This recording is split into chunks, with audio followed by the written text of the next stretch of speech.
होना तो कुछ है ही नहीं। सरकार चाहती है जो कुछ नहीं हो। ये तो नए लोगों के लिए व्यवस्था होती जी। और जो पुराने लोग हैं उनका समायोजन राजकर्मी में कर देते तो किसी प्रकार का आंदोलन ही नहीं होता। अब तो प्राथमिक के भी जितने संगठन हैं सब एक साथ एक तिथि पर विधानमंडल के सामने प्रदर्शन के लिए एकजुट हो चुके हैं।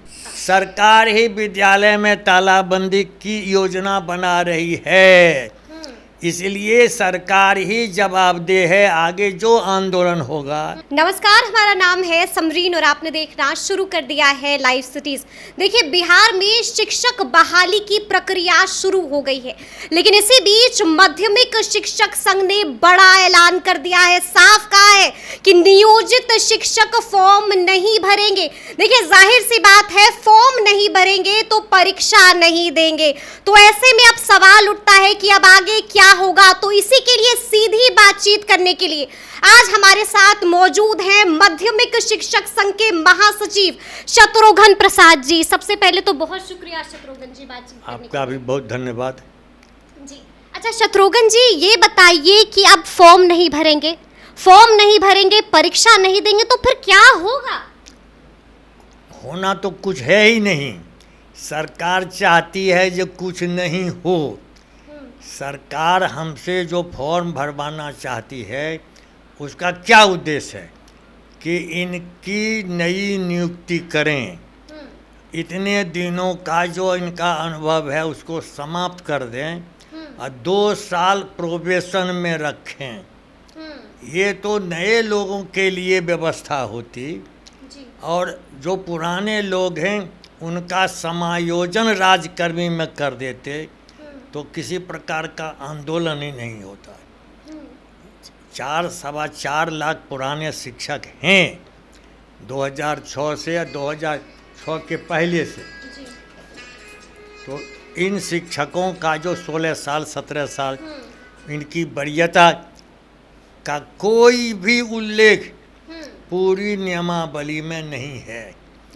और जो वेतनमान जिसको वो आकर्षक कहते हैं वह सरकारी वेतनमान नहीं है, वह भी आर्थिक घाटा का वेतनमान है।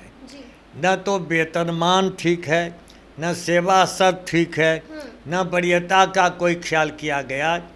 तो ये शिक्षक पढ़े लिखे हैं, विवेकशील हैं, सबों के पास बुद्धि है।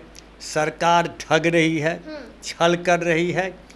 1,70,000 लोगों को भी बेरोजगार रखना चाहती है और 4.25 लाख को भी बेरोजगार कर देना चाहती है। ये बताइए कि देखिए, चर्चा ये भी हो रही है कि अब आप जो हैं सीएम नीतीश से मुलाकात करने जा रहे हैं। हम तो सीएम आज से नहीं 10 को अप्रैल को निकाला, 11 से ही चिट्ठी लिख रहे हैं।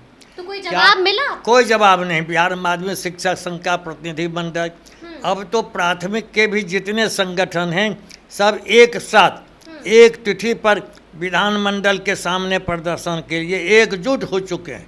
तो तिथि कौन सी है, कब? सबों ने कहा कि आप हमसे वार्ता कीजिए, अन्यथा पूरे राज्य के 4-4.25 लाख शिक्षक विधानमंडल का जो आगामी सत्र है उसमें यहाँ पहुँचेंगे राजधानी। अच्छा। और हमारे साथ ये प्रतिपक्ष के विधायक तो रहेंगे ही, महागठबंधन के भी विधायक हमारा समर्थन कर रहे हैं जी। लिखित भी और विधानमंडल में राजकर्मी का दर्जा देने की मतलब अपने ही सरकार के खिलाफ जो है विधायक आंदोलन करेंगे? हाँ निश्चित, विधायक के आंदोलन करने का कोई सवाल है। हमारे आंदोलन न्यायोचित है, हमारे साथ अन्याय सरकार कर रही है। क्या लगता है आपको? आप लोग लगातार आवाज उठा रहे हैं और सरकार है कि मानने का नाम मतलब मानने का कोई सवाल नहीं है, बैकफुट पे नहीं जा रही है, आप लोगों को अनसुना कर रही है, सुना ही नहीं दे रहे हैं आप लोगों को। इसीलिए सरकार को समझाने के लिए लोकतंत्र में जन दबाव सबसे बड़ा हथियार है। शांतिपूर्ण अहिंसक आंदोलन इतना बड़ा हथियार है जिससे बड़ी से बड़ी शक्ति को पीछे हटना पड़ता है और उसकी मांग माननी पड़ती है। लेकिन आपको पता है ना कि कुछ वक्त पहले जो है सरकार ने एक फरमान निकाला था, साफ कहा था कि अगर आंदोलन करेंगे तो बड़ी कार्रवाई होगी, बड़ा एक्शन होगा। तो ऐसे में आपको लगता है कि आंदोलन होगा? आंदोलन हो रहा है, 1 मई से ही आंदोलन हो रहा तो है। फिर बच्चों का क्या होगा, शिक्षकों का क्या होगा? बड़ी कार्रवाई होने वाली है। बच्चे की पढ़ाई हम अभी कोई भी उसमें बाधा नहीं पहुंचा रहे हैं। अच्छा। बच्चे हमारे ही हैं, एक दिन भी पढ़ाई का नुकसान हमने नहीं होने और दिया है। शिक्षक का क्या होगा? उनका तो करियर बर्बाद हो जाएगा। पहले सुनिए तो, सरकार ही चाहती है कि विद्यालय में पढ़ाई नहीं हो। अच्छा। सरकार ही विद्यालय में तालाबंदी की योजना बना रही है। इसलिए सरकार ही जवाबदेह है। आगे जो आंदोलन होगा उसमें सरकार ही उकसा रही है कि आप विद्यालय बंद कर दीजिए। यह जवाबदेही सरकार की ही है। हम लोग पढ़ाना चाहते हैं। हम लोग तो ये 2020 की नियमावली में आशान्वित थे कि उसी में संशोधन होगा। आज तक कोई सेवा है इस देश में जिसमें जिंदगी भर प्रोन्नति ही नहीं। इस नियमावली में प्रोन्नति का कोई भी प्रावधान नहीं है। ये नीतीश कुमार तो इंजीनियर हैं, ये IAS लोग ये कहाँ पढ़ लिए? उनकी सेवा वो शुरू होते हैं और चले जाते हैं कैबिनेट सेक्रेटरी तक, मुख्य सचिव तक। इन IAS वालों को जो पैदा हम करेंगे उनको आप प्रोन्नति नहीं देंगे। ये आप अन्याय कर रहे हैं, भारत के संविधान के साथ खिलवाड़ कर रहे हैं। इसको हम पढ़े लिखे समुदाय कभी बर्दाश्त नहीं करेंगे। और हमने महात्मा गांधी की कर्मभूमि से जन जागरण का आगाज किया है। हम लाखों लाख लोगों का हस्ताक्षर अभियान लेकर के सरकार को समर्पित करेंगे और अन्याय के खिलाफ अंतिम सांस तक हम लड़ते रहेंगे।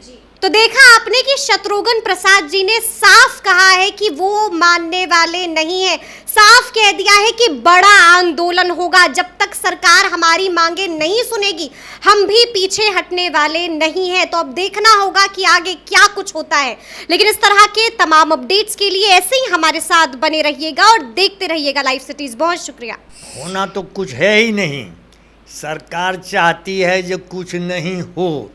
ये तो नए लोगों के लिए व्यवस्था होती और जो पुराने लोग हैं उनका समायोजन राजकर्मी में कर देते तो किसी प्रकार का आंदोलन ही नहीं होता। अब तो प्राथमिक के भी जितने संगठन हैं सब एक साथ एक तिथि पर विधानमंडल के सामने प्रदर्शन के लिए एकजुट हो चुके हैं। सरकार ही विद्यालय में तालाबंदी की योजना बना रही है। इसलिए सरकार ही जवाबदेह है। आगे जो आंदोलन होगा